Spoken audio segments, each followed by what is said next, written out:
and welcome to another episode of Talking Environment. I'm your host, Gevorg Ghazaryan, and today we have a pleasure of speaking with Angela Pachon, the research director at the Kleinman Center for Energy Policy and an accomplished researcher and policy advisor with a rich experience in energy and climate issues. So, Angela's insights into energy policy and her expertise in studying electricity markets and climate policies make her an invaluable guest for our discussion today. So, welcome to our podcast, Angela. Thank you, Keyboard. Thank you for the invitation. It's a pleasure Awesome. to be here. Great. So, looking at your background, you are mostly been involved in the electricity markets, gas policies, energy policies, climate policies. So, what brought you to this? I would just, if you could just give us an introduction of your work, or how did you come to this? Sure. I am an economist. I come from Colombia, Awesome. and but I did my graduate studies in the UK. So I, after doing my master and while I work in Colombia, I was very focused on the development issues and water issues. I had the opportunity to work on more on water regulation. But when I moved and then later work in the UK, I was attracted by the electricity sector. At that time, uh, the focus was really on restructuring electricity markets rather than um, to clean up this grid, Mhm. like we have now this priority. So that was very interesting, and that also allowed me to do very international work in Africa and the Mhm. Middle East, in addition to Europe. So, as a consultant, and so with that experience, I then, because of my husband appointments with an academic, we moved to Canada and then Awesome. to the US. So I've been having the chance to work as a consultant, as a regulator, with a regulator, and now and more on the research side in academia in the Awesome. energy sector. You've also worked in Ontario, right? And in London. Yeah, and I work in Canada. Mm-hmm. After London, we moved to Canada in at Toronto, and I work for the Ontario Energy Board, which is the regulator for energy and gas utilities Awesome. in Ontario. That's great. And so if you also could give us like a brief introduction of what do you do now at Penn? So at Penn, now I'm the research director, and I've been so privileged to been working in the center since the center started Hmm. almost 10 years ago. Wow. And it's been an amazing process of seeing how, I mean, we were really building from scratch all programs, but also thinking, having a lot of thought on how best we can bring this mission that we have to really inform this energy transition through academic research, and how to make this academic research impactful, Mm-hmm. and that policymakers can make very informed decisions. At the same time, educating the future leaders with and having them, I mean, with enough knowledge, and obviously what we want is that these leaders in tomorrow have this influence, Mm-hmm. and are aware that obviously informed decisions are necessary, especially these days. Awesome. That's great. And um, so you have had an experience in working in different energy groups, energy centers, environmental. How would you say, let's say, the Kleinman Center for Energy Policy or the Ontario Energy Board? How would you say these groups initiatives actually affect the uh, energy policies or like? Yeah, obviously it's in working with a regulator like in Ontario. you are first-hand setting policies Mm-hmm. because you have the possibility to tell the main, like either utilities or gas Mm-hmm. producers what how what they should do to either reduce emissions or being more environmentally friendly. While being in academia, it's you want to influence these decisions Mm-hmm. because you are not making them, but the purpose is really to influence and being impactful with this research and be aware of what are the research needs for these policymakers to make the best of these decisions. See, that's great. That's awesome. So, I mean, it's really interesting, and also the work that you guys do is really inspiring. Also, uh, providing all the resources for the students too, to Mm-hmm. give them opportunities to maybe influence the policy themselves too. So, could you maybe like tell us more what kind of uh, policies, maybe climate policies or energy policies that you worked on or you continue to work on, or how do they impact us? Yeah, well, I personally am doing research on policies for carbon capture and Mm-hmm. storage, and the purpose is really mm, the Inflation Reduction Act, which was approved at almost 2 years ago, but no, 1.5 years ago by the Biden administration, which is a major piece of legislation Mm-hmm. for climate action. Um, Gave a lot of subsidies for carbon capture, and one of the of what we found is that, I mean, this is an amazing technology that can get us in terms of climate targets where we should be, but at the same time could allow the continue burning of fossil fuels. Mm-hmm. So the way that these subsidies are structured, we are reviewing that because we want to propose solutions, some changes Mm-hmm. right now, so that the they are really focused for those industries where it's very difficult to decarbonize, rather to industries that, like for example, the electricity sector operating on carbon capture and storage. It could be helpful, but what you want to prevent is that power plants like fossil fuel power plants with carbon capture and storage compete with renewables, because renewables these days are way cheaper, Mm-hmm. and therefore the in jurisdictions where the the amount of renewables is still low, you need to build this renewable capacity, and to do that you cannot have renewables competing just because with carbon capture and storage fitted power Mm-hmm. plants. So that's one piece of legislation that we would like to influence. And I also have worked for a more Pennsylvania focus Mm-hmm. on how Pennsylvania should perhaps join the have the should join the carbon market for power plants. There is a carbon market that for the Northeast region, where power plants are in some way taxed for the emissions. Mm-hmm.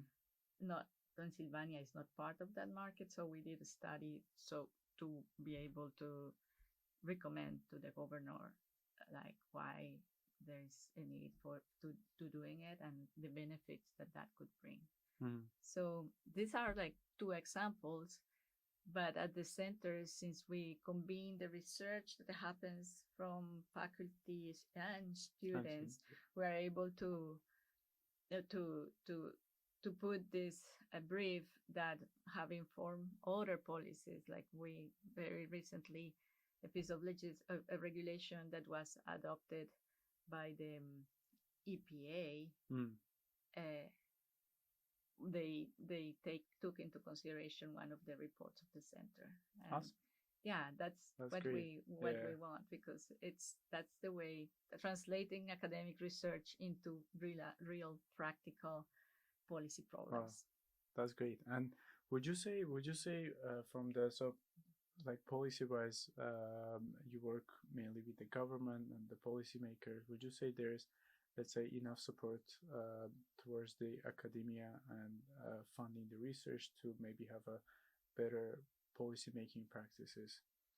Uh, well, I mean, lately we yes, I mean there are a lot of opportunities because there is an interest from the federal Mm. government for these policies to Mm. succeed. So I would say that there are many opportunities, especially, for example, on the evaluation of Yeah. programs. So to do that, and obviously by academics, it's a great opportunity. At the same time, well, during Trump years, Yeah. we saw there was nothing on. Mm. I mean, there was a total disconnection between the academia and Mm. policymakers because there was no a single interest. That's not the case with this federal with the Biden administration, where many academics have been part of the administration, Mm. and that I think uh, provides a lot of more rigor Mm-hmm. in the decision making.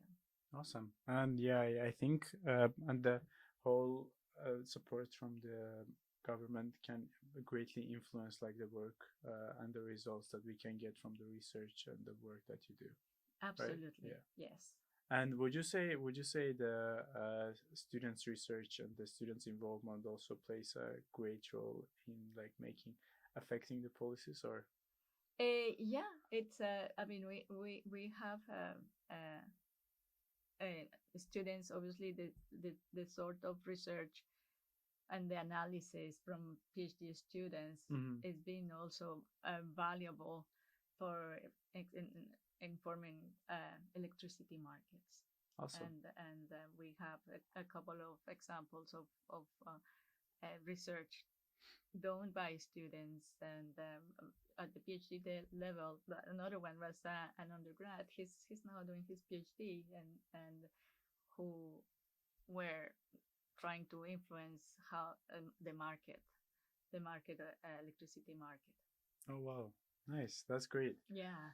And so I mean, we are mainly talking about the energy policies and how they are affecting the market and how we can have impact on it, how the students can have an impact on it, how the research can have impact on it.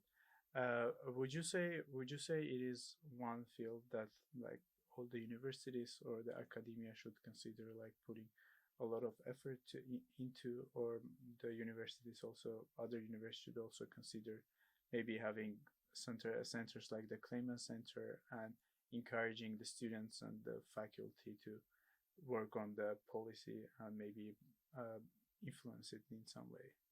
Yeah, I think there is a case for having, I mean, for academia influencing policy, and Mm-hmm. centers like the Kleinman Center does that. And the role for students, I think it's when we're talking about the energy transition through research influencing policy, but also, I mean, we see a lot here at Penn and in other universities is in terms of technology producing Oh, and technology that can get to these solutions that we need for decarbonization. And I've seen over these 10 years also from I mean from the School of Engineering and programs like the Viper program, yeah, yeah. which is very specific on energy research, that an interest from students that interesting they come to us. I mean, these are technology students, but they come to us because they, I mean, once if your innovation, you can have a fantastic idea, but if you don't have the funds to Yeah, develop the it, resources. and so it's sometimes it's difficult. So they are very attracted to study the Mm-hmm. policy side and to understand how does it work. Like, I mean, can this have subsidies and how to access those? Or so there are also an interest from the technology side for innovators and to have startups. And we've Mm-hmm. seen, I think, over the years, at least three three startups that are right now companies from students from Penn that are working on these areas. Oh wow, and they're like in the energy field Hmm. startups, or and like the work and the research they have developed in the center have helped them to develop the startup, right? They yeah they work with us for the research in some part, especially Awesome, like yeah, when they yeah. are interested in a specific area. They look at that, but they they become yeah That's they great, have yeah. companies operating. So which is that this sort of ingenuity is, I think, makes a university very attractive and Mm-hmm. having a role to play in the energy transition. Awesome. That's great. That's really interesting to hear how it can also have maybe impact like students or the faculties on like goals and like what they're working on. Absolutely. Yeah, Yeah. so it's really awesome. And how what would you say? What are the main resources that the center provides for the students or the faculty that want to get involved? Well, we for the students we and faculty we provide grants. Mm-hmm. For the students, these grants are more flexible because they can use it for traveling. We have students that were interested on uh, how offshore Mm-hmm. technology, why is it so well established in Northern Europe and not here? So the student went and had a trip to Oh Europe, wow. interview companies, and produce a brief for us, a policy digest where I mean, the foundings of his research, and obviously now he works for an offshore wind company, and he was a lobbyist for the offshore wind in the US. So that's That's awesome. Yeah. sort of support that we provide. I mean, if you have an idea, it's either through a trip, if you want to attend the conference, if obviously research is also part of it, or if you on campus you have a club, you want to bring the speaker, and we support this Awesome. all this sort of activity. For faculty, is more limited to um, I mean, we have grants Mm. and for faculty and PhD students, that these are research grants. Every year we issue a call for grants, and that is becoming very popular. We have many applicants, and we issue these grants. The variety of topics is impressive, uh, and it's very satisfactory to see. Like 10 years ago, when we started, that we were thinking, okay, we are starting. There are just around three researchers thinking on energy policy issues. Right now, I mean, in the last call, we have so many applications and people bringing the issues of the energy Mm-hmm. transition, of climate change in within the research areas is fantastic to see. That's great. That's really awesome to see how the center also provides all of these opportunities and resources for the students also to get Mm-hmm. involved in them. And so how would you? I mean, the climate issues and everything are pretty urgent in this case, and all the problems and all the issues that there are now. I mean, the climate change and the efforts that we are putting into solving some parts that are affecting it. And talking about the policy, like uh, what how would you describe like what is it does it play a big role in solving these issues, or what kind of impact it can have on actually solving the issues, or how, in other words, maybe how urgent is it considering all the problems around it? Well, I mean, it's very urgent. I mean, Yeah. climate change is so real, and I mean, all scientists on the world have an agreement and Mm-hmm. have, I mean, it's of how urgent this is, and we are all starting to feeling it, and it's the fact that before we were talking before about just reducing emissions to try to solve the problem.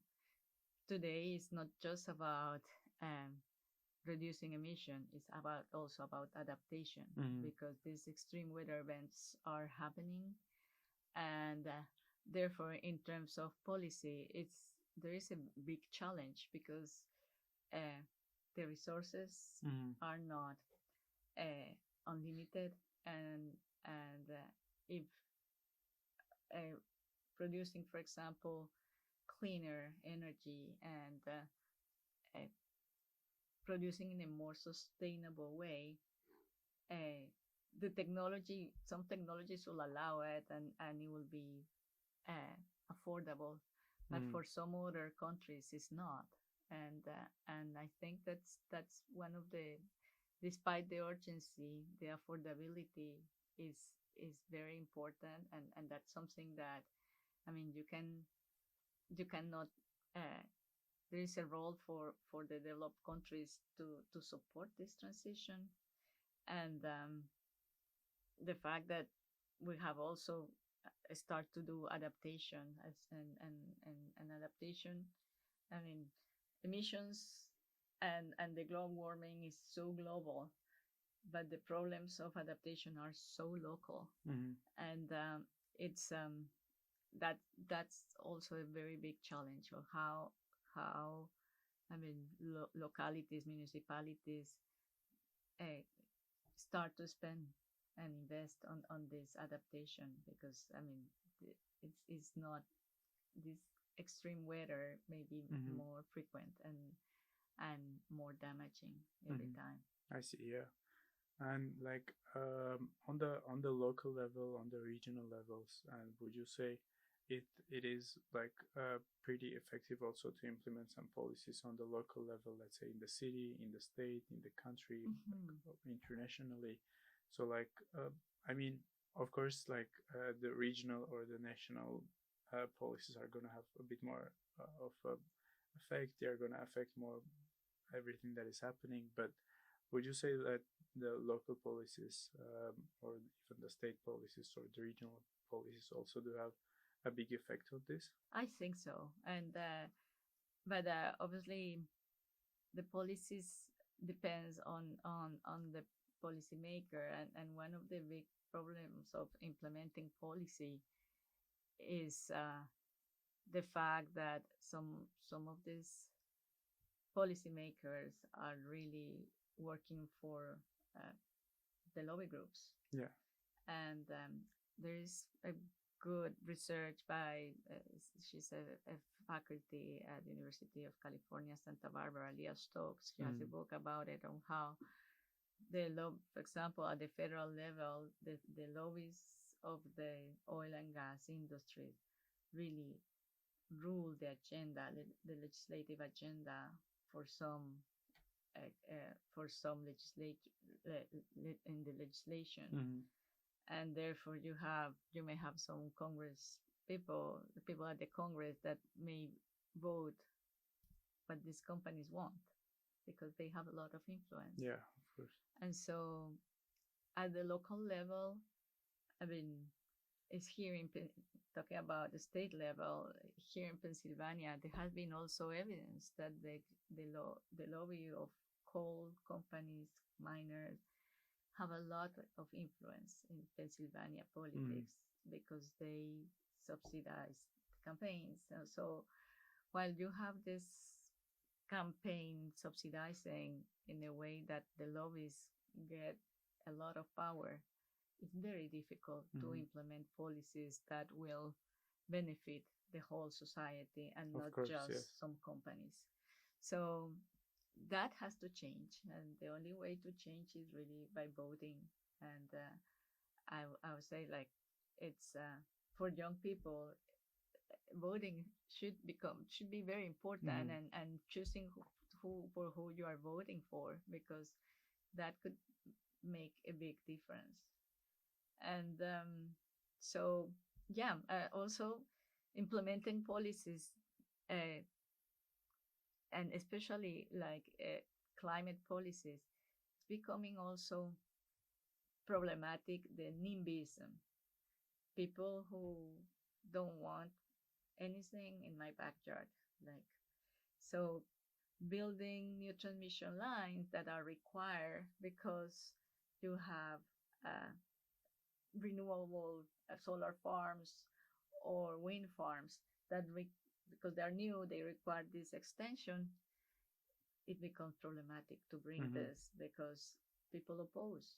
People don't want to see the cables. People don't want to see the turbines in the sea. And but the opposition is becoming getting to a level of really delaying, Mm-hmm. and that delay is a problem because as we talked before, Yeah. there's an urgency.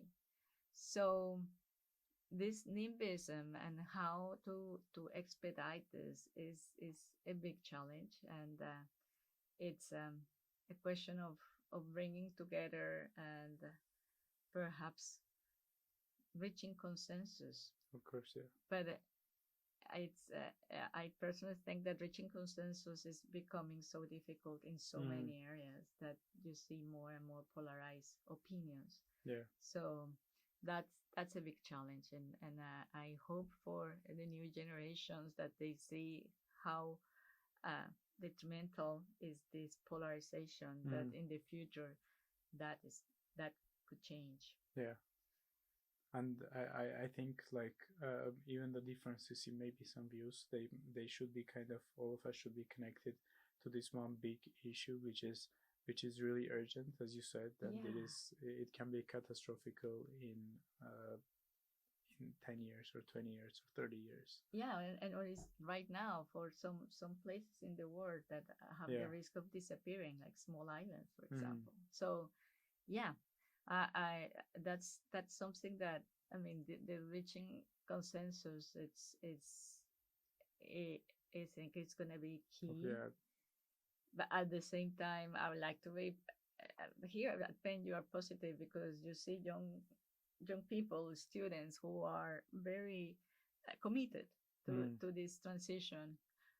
But I have the chance to go to the COP Yeah. negotiations, and and it was very difficult. They cannot reach consensus. This country, Mm-hmm. the oil producers want to continue to produce without. No one wants to give up. So that lack of consensus is something that for the future should change in some way, and Mm-hmm. perhaps this is a generational thing, and I hope it's gonna change. Yeah. And like for the young people, as you said, like trying to affect these policies somehow, would you say, let's say, besides the research and like helping the academia, maybe some people want to help, but not specifically by doing research? Well, what would you say there are some ways that people can affect this, or Yeah, like voting mhm, is one big thing. Making changes on your daily life, like, I mean, it's you you if you have the choice to take transit. mhm, uh, and But I think the most important thing is to perhaps for people especially interested on the environment to support the I mean, if you believe that uh, I mean, your ideas are valuable, and make them uh, here, like participate in policy if you mhm, can. I know it's hard because of the polarization, but at the same time, it's important to have these young voices coming to those debates, because those debates, unfortunately, I mean, if you see the age of the legislators, it's gonna not they're not gonna think of the future generations, yeah, and it would be very different if you have, I mean, these young voices coming, mhm, and they're getting interested in politics. yeah, yeah. And what would you say about let's say, so I don't know if it is the same in Pennsylvania or in other states. So, like, for example, leaving some kind of comments on the policies online, or contributing to it in some way, or going to the hearings of policy making, Mhm. so decisions to policy making. Would you say that is also one way to contribute Yeah, to this? Or that's if you're passionate about a topic and mm-hmm. following this topic and providing comments when regulatory agencies, Mm-hmm. that's an option. But also, I think, and I see my kids so involved in social media combating disinformation, because disinformation really affects the public opinion. Mm-hmm. Definitely, yeah. And if, I mean, young people are so into social media, and I think if many people get an agreement of like, let's try to combat disinformation. I Mm-hmm. mean, that this is not true, and express your opinions about, but obviously with strong, valid arguments. I think that there is also an opportunity to change this Mm-hmm.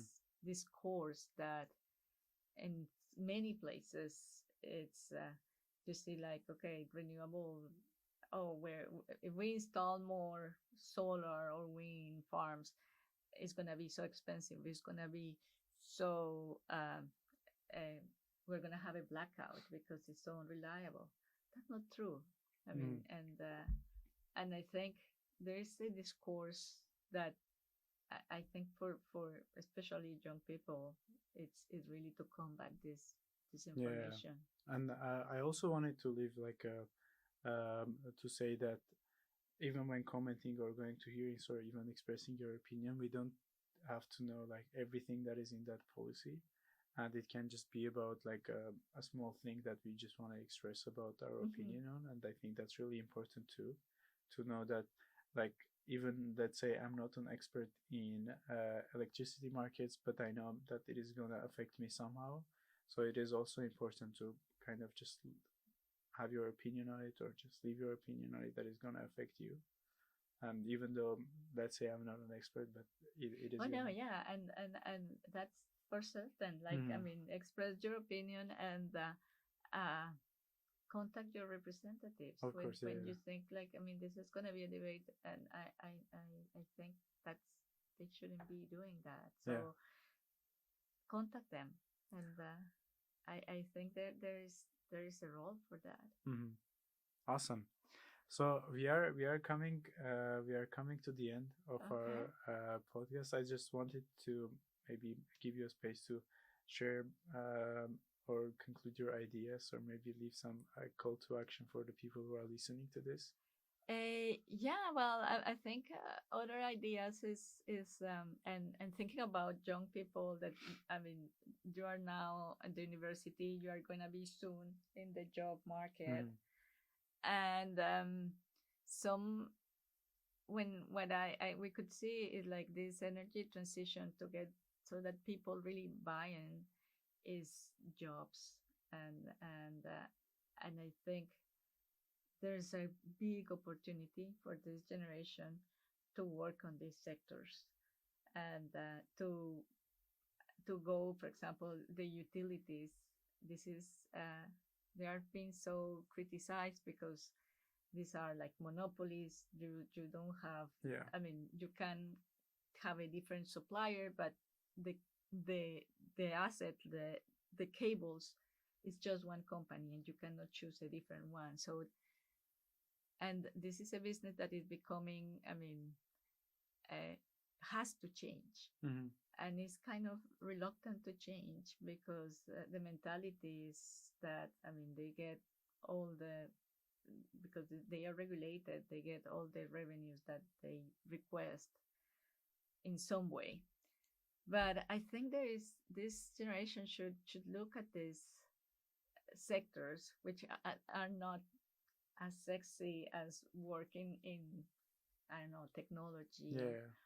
but where there's so much need of talent and new ideas and more progressive thinking. And it's jobs in clean energy are expanding, Mm-hmm.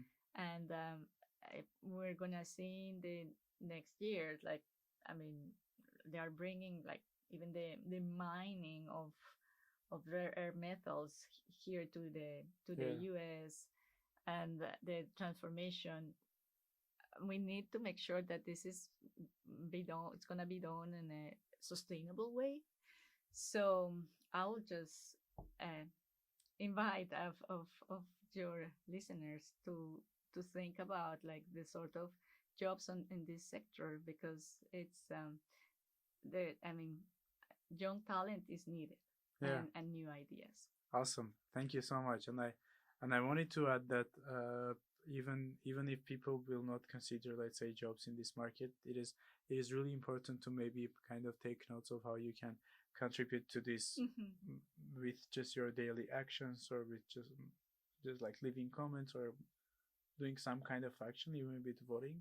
So it's really important to just leave some kind of, let's say, effort into this, because this is something that is gonna affect us big in the future. So yeah, so thank you so much again for No, you're welcome. Thank you for the invitation. It was a of course. pleasure to be here. Awesome. And thank you a lot for listening to Talking Environment, and make sure to join us next time for another episode. And yeah, have a great day and take care. Until next time.